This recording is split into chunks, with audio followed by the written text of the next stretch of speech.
Hello बच्चों, आइए question पढ़ते हैं।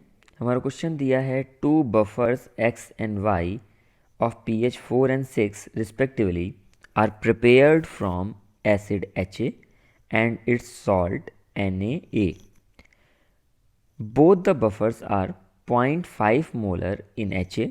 Ha का कंसनट्रेशन दोनों के ही अंदर 0.5 मोलर है। What would be the pH of the solution obtained by mixing equal volume of the two buffers? अगर इन दोनों बफर के इक्वल वॉल्यूम आपस में मिला दिए जाएं तो उस केस में pH क्या हो जाएगा? तो इसको कैलकुलेट करने के लिए सबसे पहले हमें रिजल्टेंट सॉल्यूशन जो आपने मिलाया है इन दोनों को मिला के, तो उस रिजल्टेंट सॉल्यूशन के अंदर जो सॉल्ट है उसके कंसंट्रेशन और एसिड के कंसंट्रेशन को पता करना होगा। हालांकि एसिड तो आपका सेम ही कंसंट्रेशन का बोला जा रहा है, 0.5 मोलर ये दिया हुआ है, तो इसका मतलब इसमें तो कोई चेंज नहीं आएगा। तो मेन आपको फोकस करना है सॉल्ट पे। तो इसको निकालने के लिए हम करेंगे क्या कि Ka के एक्सप्रेशन का यूज़ करेंगे। Ka is equal to H plus ion concentration into salt का कंसंट्रेशन अपॉन एसिड का कंसंट्रेशन। एसिड Ha और सॉल्ट आपका हो जाएगा Na या A माइनस का कंसंट्रेशन। इस प्रकार से लिखा जा सकता है Ka के एक्सप्रेशन को। जब हम बफर का फॉर्मूला प्रूव करते हैं तो इसी फॉर्मूले में लॉग लेके किया जाता है।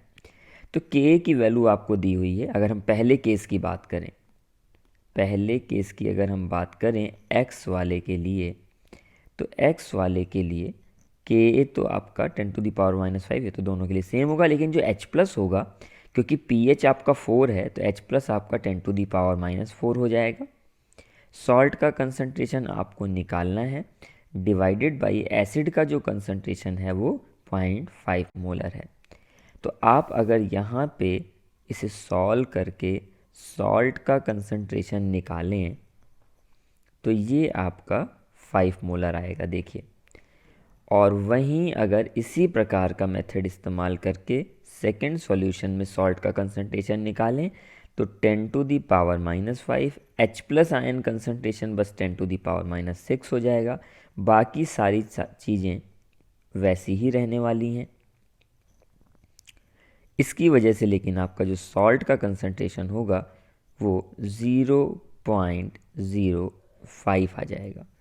तो इस प्रकार से सॉल्ट का कंसंट्रेशन आ गया दूसरे सॉल्यूशन में, वाई वाले सॉल्यूशन में। अब जैसा कि मैंने बताया कि अगर आप इन दोनों सॉल्यूशंस को मिक्स कर देते हो तो एसिड का कंसंट्रेशन में तो कोई फ़र्क नहीं पड़ेगा, क्योंकि एसिड में का दोनों में ही कंसंट्रेशन 0.5 मोलर था। लेकिन अगर हम सॉल्ट के लिए करें कि सॉल्ट का रिजल्टेंट सॉल्यूशन क्या होगा, तो उसके लिए हमें करना होगा M1V1 plus M2V2 divided by V1 plus V2। तो initial molarity 5 molar, initial volume V ले लें, फाइनल मोलैरिटी इज़ 0.05 एंड उस समय पे भी जो इसका वॉल्यूम है वो हो जाएगा V लीटर। ऐसा क्यों? क्योंकि दोनों के इक्वल वॉल्यूम मिक्स करने की बात कही गई थी। तो in final volume V1 plus V2 V plus V। तो इसको अगर हम सॉल्व करें तो सॉल्ट का कंसंट्रेशन आपका आ जाएगा 5.05/2। अब एक नया बफर सॉल्यूशन है, इसमें एसिड और सॉल्ट के नए कंसंट्रेशंस हैं। अब अगर हम यहाँ पे pH निकालें तो pH का एक्सप्रेशन होगा pH is equal to minus of log 10⁻⁻5 pKa रखा ये हमने, लॉग सॉल्ट का कंसंट्रेशन 5.05/2 एंड एसिड का कंसंट्रेशन इज़ 0.5। इसे अगर सॉल्व किया जाए तो ये आपका आ जाता है pH is equal to 5.7033।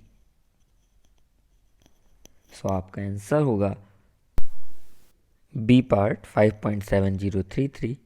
I hope आपको समझ में आ गया होगा बच्चों। Thank you.